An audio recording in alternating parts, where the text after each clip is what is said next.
Hello, Zeno. How are Hello you? there, Cesar. How are you doing? Yeah, I forgot to tell you. Do you remember this movement? I was dizzy. I was Uh, dizzy. no, when we Yeah, at the were Olympics. at the I remember Olympics. doing this because it was weird. The water was really black and it was a little windy and it was like it didn't feel like how the boat usually sits on the water. It was weird. Maybe it was nerves, but I had to move my shoulders. That was strange. Strange. So do I now. I have to move my shoulders Yeah. because I'm very nervous. I was thinking it's the first time that I have talked to an Olympic champion Ah, in any sport. I didn't. It's my okay. first time. Not alive and not on person or not physically, which We is all we all very we all bleed red and we all smell bad. yeah, that's for sure. My mother used to say I like to watch the competitions, but I don't like to hug you after that. That's right. All right, well, let's get it on because we have very much subject to talk with you. Hey, I salute uh, everyone in Brazil because I've never visited. So, hello, all the Brazilian rowers. Oh, usually we have a sketch to follow, but normally we don't follow it. We Okay. start talking, and Okay. was one this invite I was going to do at the end to you, but you can come to I Brazil jumped the gun. anytime. All right. Good. Good. Good. Yeah, yeah. My mom is saying good night, mom. Good night is at the end. I It love it. on the beginning it's good evening, mom. It's great. Well, let's start from the beginnings because I didn't have time enough to make a research. You were born in Switzerland, Yeah. and how did you get into rowing? Was your father or a friend? How did that work? It all happened in fifth grade. We moved from Switzerland to Spain, Germany, but we landed in France. And then in France, in fifth grade, a student friend of mine said, "Hey, Xeno, why don't you come row? Because your hands are big and you almost don't need oars to row, so you could put your hands in the water." And I said, "Okay." And when my parents heard that rowing was going to be something that was going to be part of my life, they were going to support it because I tried to do tennis, but with tennis I just wanted to destroy the tennis ball. But then all that energy back into the rowing boat was perfect. So I started rowing when I was 13 and a half years old, and that started everything. This is the reason why I'm here. Yeah, that's great. So you started in France. Yeah. Yeah. On the River Seine in Fontainebleau, and that's an hour south from Paris. There you go. Mm. There are very beautiful places. And there's a very difficult name to say. Agibilet. I don't know how to Ekbelet. say. Ekbelet. Ekbelet. Yeah, yeah. It's very blue water, isn't it? Yeah, Chamonix. It's close to Chamonix, I think, close to the Swiss border. My junior world championship in 1990 was in Ekbelet, and that's when I won my first international medal. I won a bronze medal at the junior world championship. Mm, yeah, that's great. And let me see. Uh, when did you figure it out that rowing was your sport? As soon as I decided to go row, I thought, okay, this is it. I mean, it as in I wanted to be as strong as Arnold Schwarzenegger or as Sylvester Stallone. Okay. My parents said rowing is going to make you big and strong. And so big and strong I went. That was it. There weren't so many distractions right now. Today there are more distractions. But back then it was school, a sport, and that's it, you know, and maybe some TV, but that was it. So I went and but it's funny. Did I love it? I only realized I loved the sport of rowing when I took a year of a break after the Olympics. But I'm jumping ahead. It was a love-hate relationship with rowing because the only way you can be good in rowing is to go into pain. And I didn't mind pain, but when pain is the only answer to success in sport, you know, you cannot outsmart people in rowing. You always have to have the passage of pain, okay? You can't win without pain. And so I guess it was a love-hate relationship. But go ahead. Ask the next question. Yeah. First of all, I have to thank this guy, Willie Rodriguez, which is the one that came after you. And I thought you were close friends. And he said, no, I met Xeno at the internet. I said, oh, my God.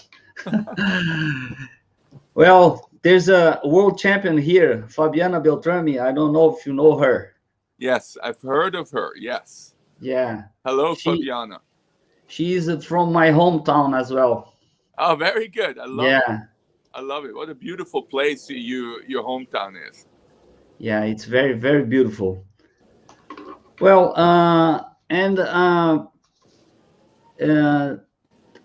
I think that to end the beginnings, when did you realize, and if winning the Olympics were your Olympo? Was it my Olympus winning the Olympics? Tell me. Yeah, the Olympo Mount. Okay. Yeah.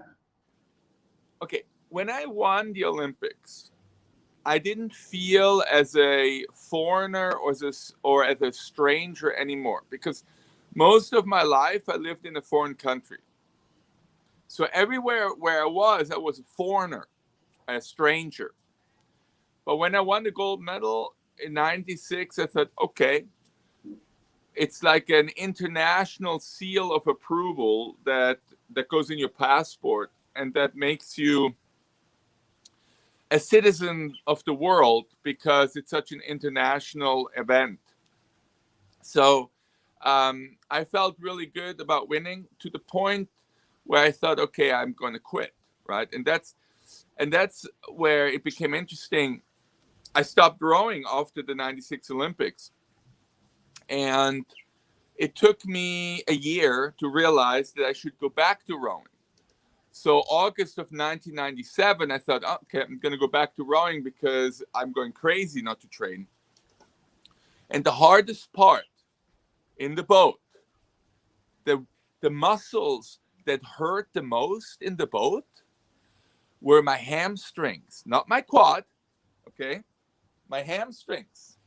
Wait, here. My hamstrings. And you know why it was my hamstrings?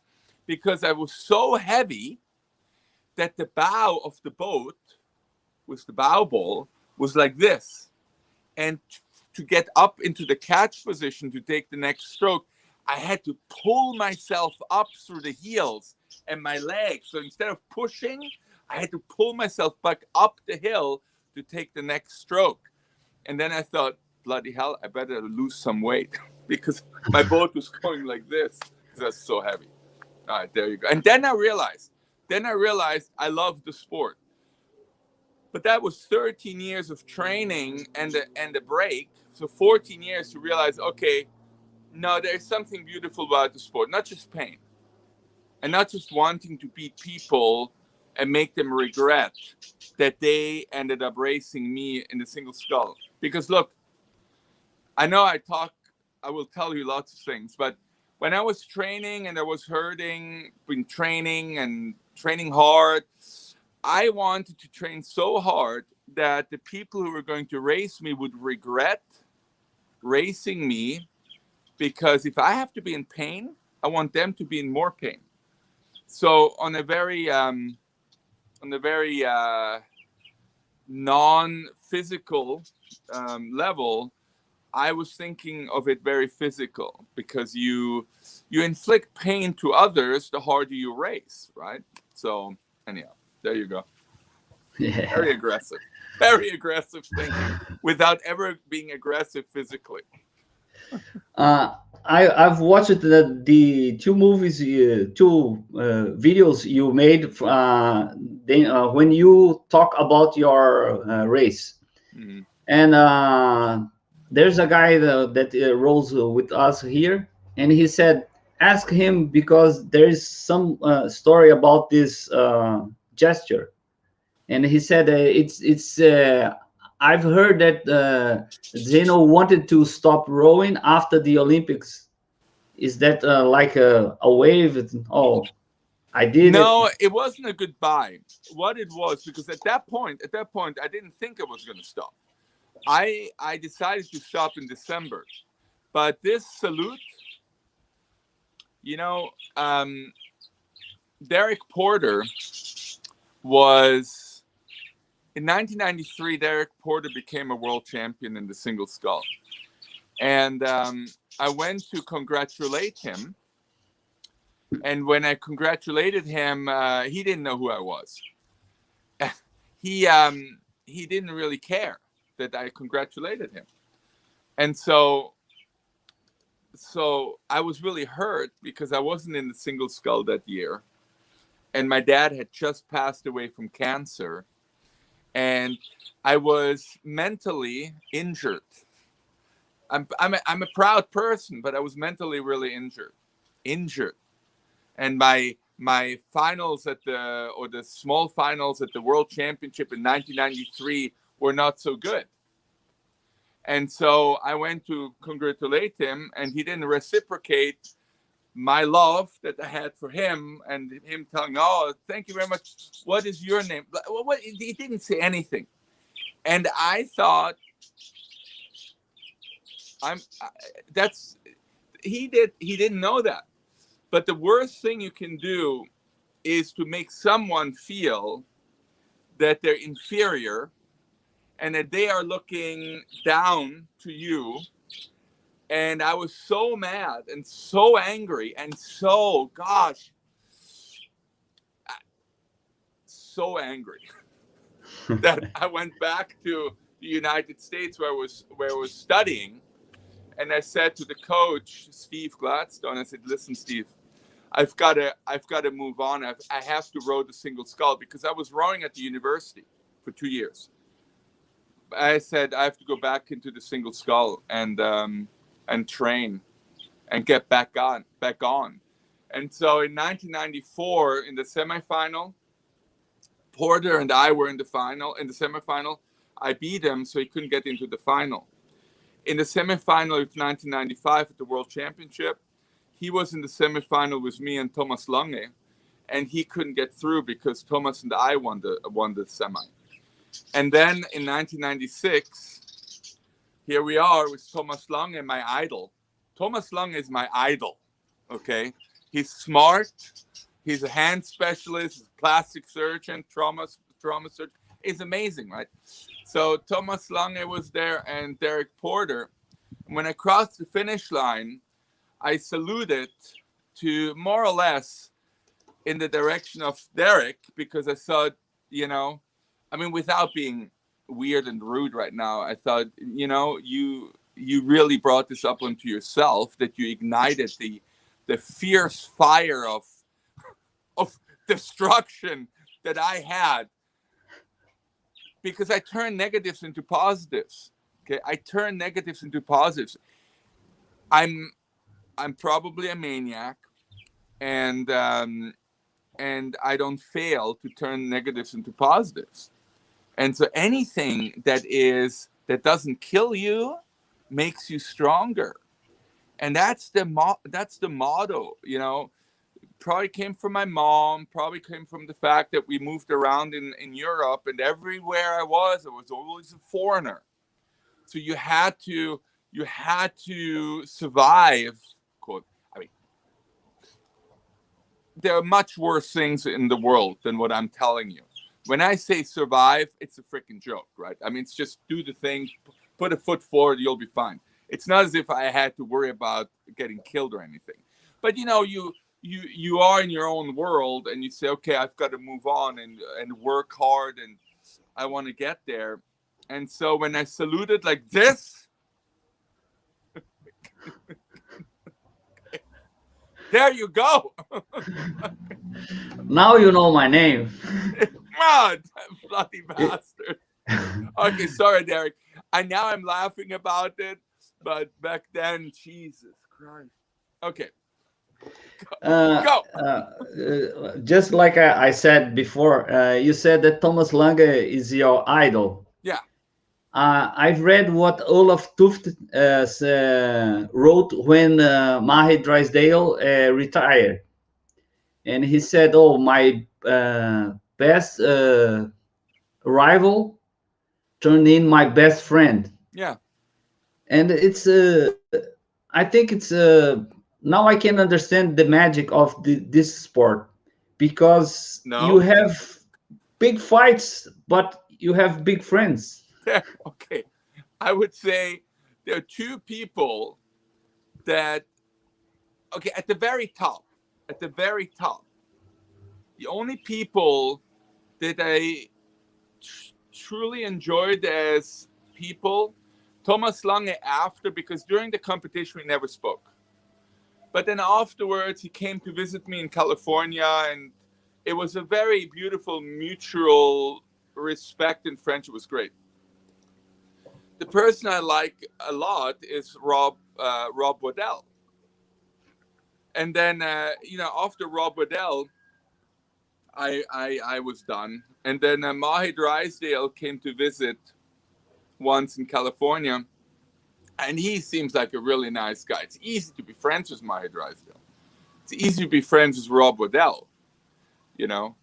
Others, I don't know. But did you know that there's a fellow Croatian, not the Sinkovic brothers, but before, his name is Igor Boroska. And Igor won the bronze medal at the Olympics in Sydney for Croatia in the 8. And Igor came to Brown University to row with me, and he's a great friend. He lives in Croatia now. But he's also one of the rowers who went to the Winter Olympics to do the bobsled. So I do have some friends, but I have more friends outside of the single scull world than single scullers. But then again, I'm never at the regatta. I don't travel really. I'm here in California. I'm doing my coaching online. I've got 4 kids. Life is going 100 miles an hour, so it's really difficult to be involved with world rowing when you have to take care of your family. Yeah. Your kids are young, or they are? Well, now they're 13, 19, soon 22, and a 23-year-old. But because of COVID, they all lived here until 3 months ago. Now one of them is in San Diego, in University of California, San Diego. Yeah, that's great. So when you come to Brazil, you bring all the family, or only the young ones? That's going to be a good question. I'll put it up for a vote, if they want to come down. But Latin America is a cool place to go visit. Like I said before, I speak Spanish, but I don't speak Portuguese. So my apologies. My mother, she traveled many places, and she learned to speak English when she was old. Yeah. And she does not speak. She speaks English, but she has some difficulties. Right. And she taught me one thing. And anywhere you go, you just do this: put your finger up and say, "Excuse me." All things are done. Well, let's get back to rowing. Yeah. We talk too much. And next question I And then yeah, about the race. No, before that, Willie sent me a question. Which one of these top rowers was the stone in your shoe? Vadel, Chalupa, Langa. None were, because at one point or another I beat them all. They were all beaten at one point. Okay. 2000, that's a big one, because at the Olympics in Sydney, Rob Waddell ended up winning. Okay. But we had such a lead on everybody else. I blew up in the last 350 meters. The fact that I got a medal out of Sydney is like, oh my gosh, it's only because I was at the best shape of my life. But Rob I had beaten in June in Vienna, and I only did one race at for the Olympics that year. I went to Vienna, and then I came back, and then I went to Sydney, and those were my only two regattas in 2000. And then he ended up winning. I mean, I don't want to find any excuses, but I was having a slight cold and a slight sore throat, blah, blah, blah. But in the end, he won.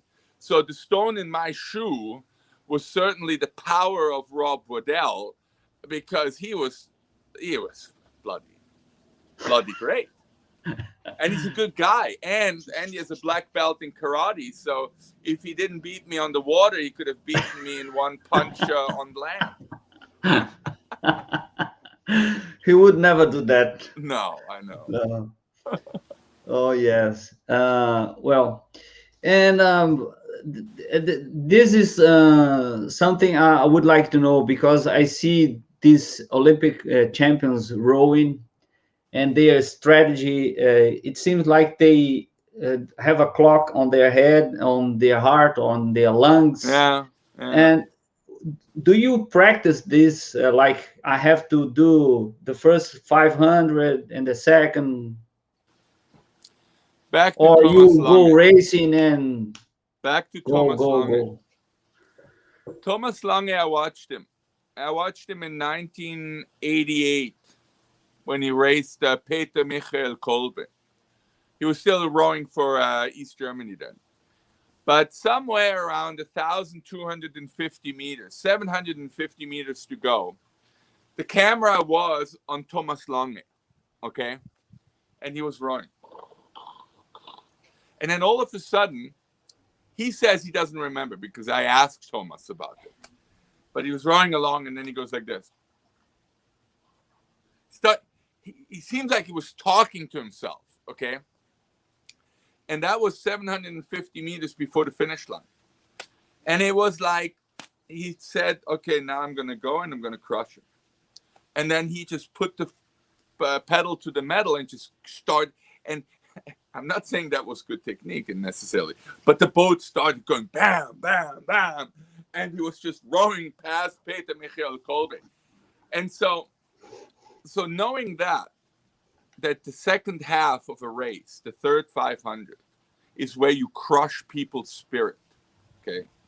If you want to crush someone into the ground and make them regret that they chose to row the single scull and want to race you, it's in the third 500 that you're going to want to crush their spirit. And that was, I mean, we know this from the sport of rowing, that the third 500 is allegedly the hardest piece to do. And so with this in mind, and with the coach at Brown University said, guys, it was Scott Roop at that time. Scott said to us, guys, smile at the 1,000-meter mark, because at the 1,000-meter mark, the race starts again. Okay. That's when the race starts over. So you're going to the 1,000-meter mark. It's 1,000-meter mark. You start thinking, because you always think about it. You say, God, you feel pain and everything, but you see the 1,000-meter mark and say, okay, you're going again.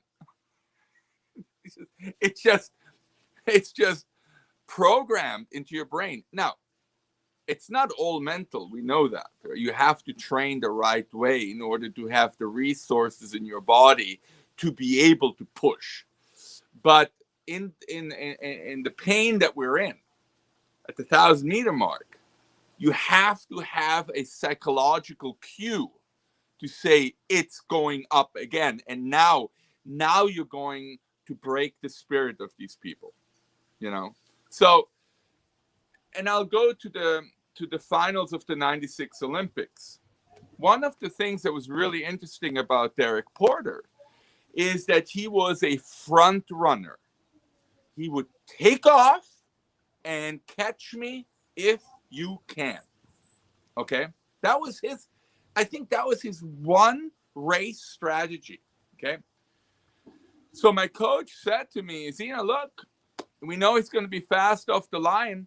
And in the semifinal, he was fast off the line.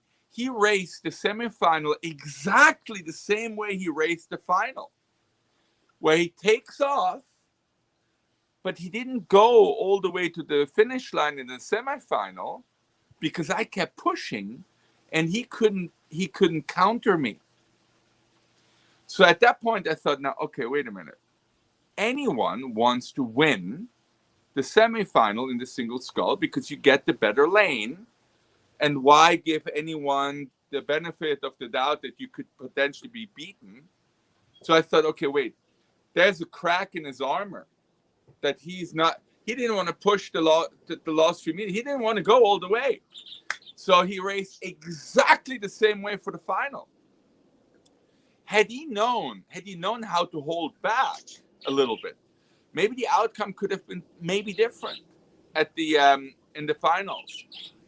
Although the last 500 meters of the Olympic final in 1996 allegedly is the fastest ever rode last 500 meters in the single scull of any world championship and any Olympics. So that's 1:36.56. It was 1:36 and 56 hundredths. Allegedly, that's the fastest anyone has ever rode the last 500 meters. Thank you to my coaches. Thank you to my mother. Thank you to my father, who made it all possible for me to grow in a world of sport, and that I was crazy enough to want to do this sport, you know, and go all the way until you get atrial fibrillation and you have to get a surgery done so that your heart is back to normal, which happened as well. Rob Waddell has had it. A few rowers have a little bit of a jitter in the heart, and now they go in and they cauterize a bunch of stuff, and then you're back to a normal rhythm. Sorry, I threw that at you as well. You didn't know that probably. All right, go ahead. What other question do you have? Yeah, it's spectacular because we start talking. It never ends. It never yeah, ends. It's great. Well, about your training. What basically was it? You just rode, or you lift, or jogging, swimming, You know, bicycle? I thought row, right? But when I came to California, my coach, Marty, said, hey, Xeno, just row in the morning. Get on your bike in the afternoon. And we do a few strength sessions, but that was it. So rowing in the morning, biking, and some strength. What was interesting about that was it never got boring, okay? Because only rowing can get boring. Because one of the worst things I ever thought about rowing is you don't know where you're going. You only see what you leave behind, okay? You don't see where you're going unless you turn around, right? Which, of course, is great because you know all the work that you're doing. You see it right in front of you every single day, but you don't see the finish line. So when you're sitting on the bicycle, well, at least you see where you're going. So psychologically, that's so different. Faster, the landscape goes by faster on the bicycle. You get to see where you're going. And in rowing, it's the opposite. You're slow and you see what you're leaving behind. Yeah, the psychological thing is very difficult. Now I remember our coach. He is a great scholar, and he says that to row the single, it's another sport. There is Mhm. rowing, and there is rowing the single. Yeah. And he said many times when I was tired of counting the strokes, I started talking with the birds. Well, it's interesting.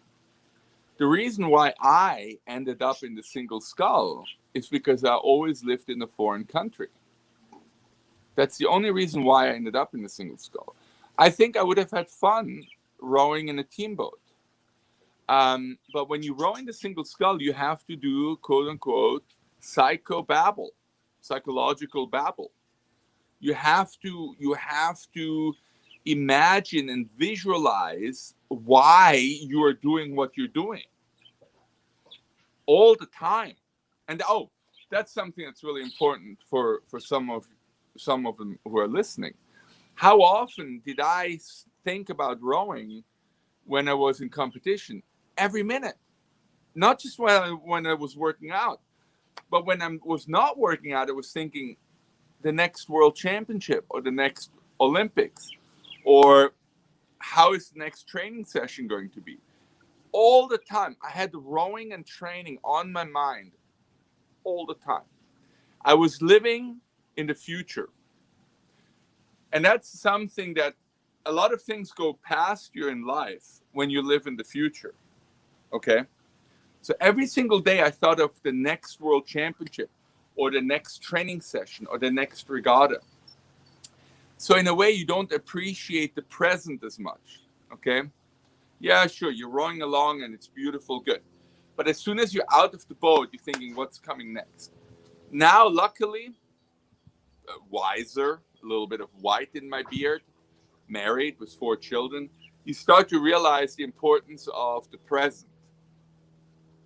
Okay, so that's a gear switch that I only thought of when I knew I was going to talk to you.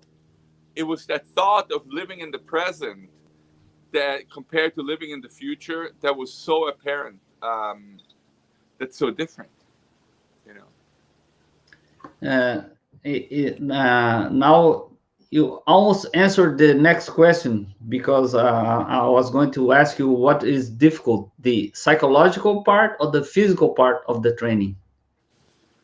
I think physiologically, I think if you're properly trained, many people can attain a super high level of physical fitness if they're trained right. Okay, not no overtraining, no injuries, good technique. You can bring many people to the highest level. Okay, it's at the highest level where you then have to train people to make the right decisions to be able to excel at the highest level. You know, um, both go hand in hand. But if you're really, really good in your brain, but physiologically they burned you out because it overtrained you, then there's no chance you're going to win, right?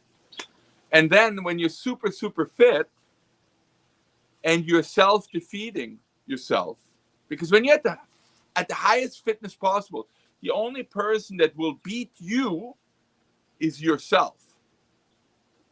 Okay, that's the weird thing is that at the end you have all the weapons, and all you have to do is make sure you hit the right targets. And if you're nervous, you may have all the weapons, but you're missing the targets and you get beaten. By the way, you're a Brazilian single sculler at the 2021 Olympics. Okay, I reached out to him after watching him row the quarterfinals because he rowed so beautifully. He wrote so beautifully, and I thought I cannot not say hello to him, and he was really happy that I reached out. But again, we're all humans, we all bleed and everything. No one, even the Pope, even the Pope bleeds and smells. The point is, he rode so well, and it was kind of heartbreaking that it didn't work out in the semifinal. But when the Greek won the finals, right? When I watched the Greek in the semifinal, I said, "Wow, that's really good technique. Bravo! This is amazing." So for the first time, finally, we get someone to win properly because he's ultra fit and knows how to properly move the boat.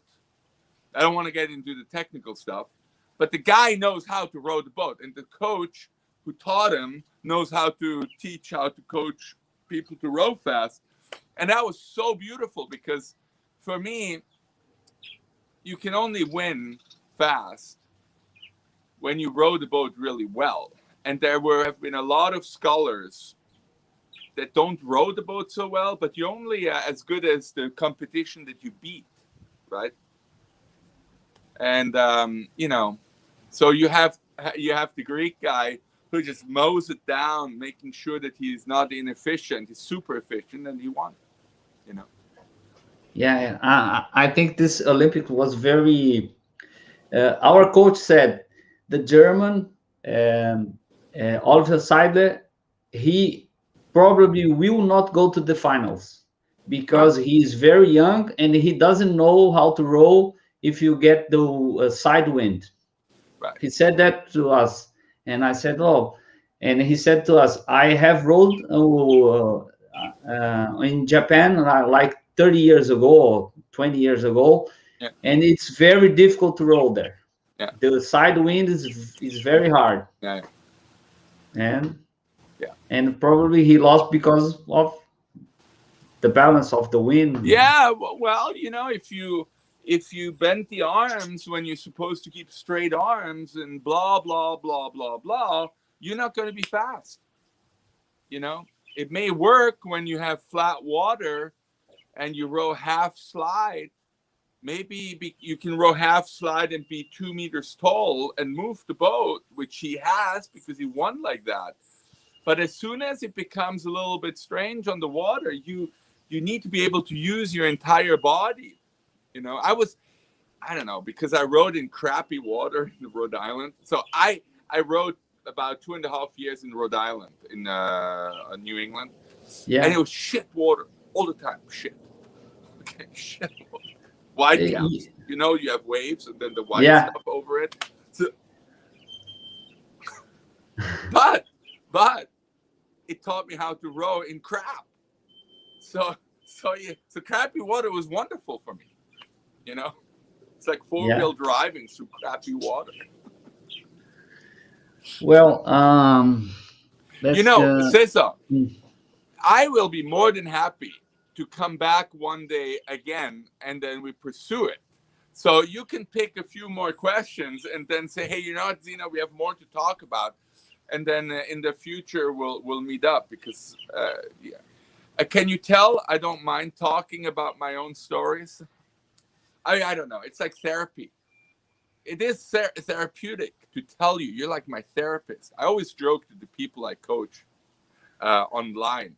I say to them, thanks to you guys, I can tell you everything I know about rowing. I would drive my poor family nuts if I told them every single day about rowing. But because I can coach you, I can tell you all the crazy stuff that happened to me. So right now, you're my therapist. I don't know if my wife is watching this because I think you always talk about rowing. Yes.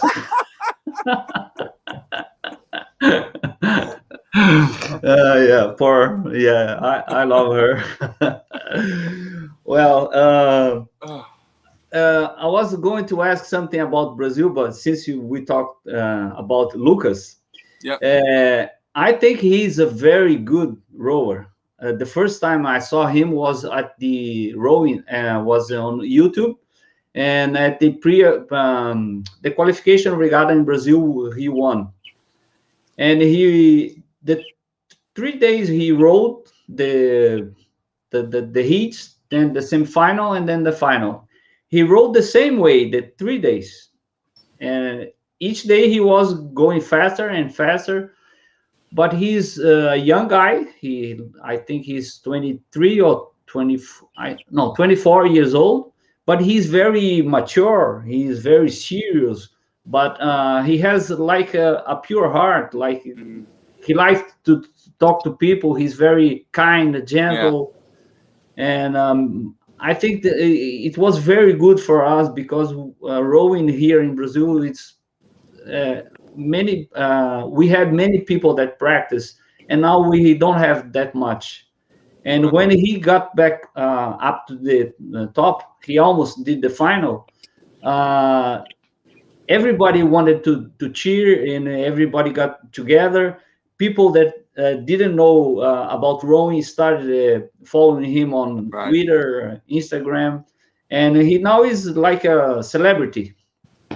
That's very good. But he didn't go up to his mind. Good. He's still on the ground. He's not floating. Well, y- there are no gifts in rowing. Okay. It's always survival because financially, you don't suddenly get a lot of money. You never do. You're only as good as your next race. Or, I had the sponsor, I had Red Bull, but and the Swiss Rowing Federation had some money that they supported the athletes with. But I was never able to think, okay, I'm going to stop rowing and I have 10 years worth of income. No, I stopped rowing and there's nothing, right? So in rowing, nothing can really come up to your head because as soon as it's in your head that you are great, someone will come and mow you down. You can only be at the top if you're fit and fast. So if you make a few mistakes, you get mowed down. You can't Yeah. buy a fast boat. You can't buy a fast boat and have the boat do the work for you. You're the engine, you know. Yeah. Also, look, Franco's asking, do you have a training platform for master's program? You know what? I coach masters as well, but because I coach individuals, it's very exclusive in that sense, because elite coaching, I don't have a program that I just give out. I just do a one-on-one a lot, So, all I right, think keep that's going. What's your next question, Cesar? I think this is the best part of your work. It's because you Yeah. follow everyone. And Yes. Franco is Technology. asking. Franco is asking if you want to row single in a master regatta. Me? Yeah. I'd die. I'm not that fit. For that I would have to put mileage on the water because the guys at the masters level, they train every day. Okay, Yeah. they can't wait for someone like me to make the mistake and say, oh yeah, I'll just try the masters regatta, and then you get slaughtered. I'm sorry, I'm not giving anyone the satisfaction to beat me on the bloody water. I'm done. You won't see me racing you guys at all. No, thank you. Because I know how fit they are. I mean, I'm not fit. But in order to win a race, even 1,000 meters, you have to be very fit. And no, I'm not there. I'm flexible and stuff and do my yoga, do a little bit of rowing in the back. That's fine. But no. Yeah. There's another guy here, Yeah. Marcelo Carreira in Detalhes. He does a very good work. He studied cinema, and he has a channel, Yeah. which means career in details. Yeah. Good. Yeah, and he makes very good research. He knows I love more about you than you know. I love it. Yeah, I love it. he knows. That's He important. makes every research, and he's asking you about the Barcelona Olympics. and that Okay. you almost made it into the final. Okay. All right. Let's make this our last statement. Okay, Barcelona. Okay, my first Olympics. My dad was ill with cancer, and we think, but because I was living in the future, I didn't realize the severity of my dad's cancer. I never thought that that year he would pass away. Okay, so I was at the Olympics in 1992. I knew that I had the caliber to win a bronze medal at the Olympics because 2 months before that, I raced a World Cup in Duisburg, Germany, and I beat Kejtan Broniewski, the Polish single sculler. That Polish single sculler ended up winning the bronze medal at the 1992 Olympics. So I knew how fast Kejtan was, and I knew, okay, now, if Kejtan is number 3, we have Lange, Chalupa, and Kejtan. If I can beat Kejtan, I have a bronze medal, right? So the lead up to the Olympics in Barcelona, the Swiss national team goes into high altitude training camp, which I was not too keen about, but I had no say because I was young. You go in high altitude to have more red blood cells, and then you go down, you have more oxygen absorption. But the problem is, when you're in altitude, you can't train so hard. Because if you train hard in altitude, you produce too much blood lactate and you break down the aerobic capacity. So what I needed, I wasn't getting in altitude, which was mileage, technical mileage. And mileage, I needed work. I needed to do work. When you're in altitude, don't do too much work because you might get overtrained. But I needed to pull the plow in the field of rowing, and I couldn't do it up there. So we would go to Barcelona, and I won the repechage, and then I got into the finals. And Eric Verdonk, unfortunately, has passed away. But Eric ended up winning the semi-final in front of me by half a boat length. Okay, by half a boat length he won. And that was freaking knife, a knife into my chest, okay? Because I thought I could do it. And I ran out of time. And the weirdest thing was, that night I wanted to go take the boat for a quick row. And the boat was stacked really tight between two other single sculls. And I kind of went in under like this, weird. And my back snapped or hurt, or I had such a back spasm. Oh, I couldn't row the small final. That's why no one saw me in the small final. I couldn't row. I was in so much pain. And then I had this interview after the semifinal, which was a live interview on Swiss TV. No one came with me and said, hey, Xeno, you know what? You shouldn't probably say this. You can say that, but don't say that. Okay? And I said exactly that. I said, you asshole. I didn't say assholes, but I said, I'm going to win in Atlanta. I'm going to win in Atlanta. Here, I was a small lion that was eaten up, but in Atlanta, I'm going to win, and it's going to be better. The amount of flack that I got from telling how I felt in those 4 minutes of live interview, the journalists knew. The journalists know what to ask. They know. They're like clairvoyant. I think I'm going to ask Xeno this question, and let's just listen to what he's going to say. And I went like, I exploded.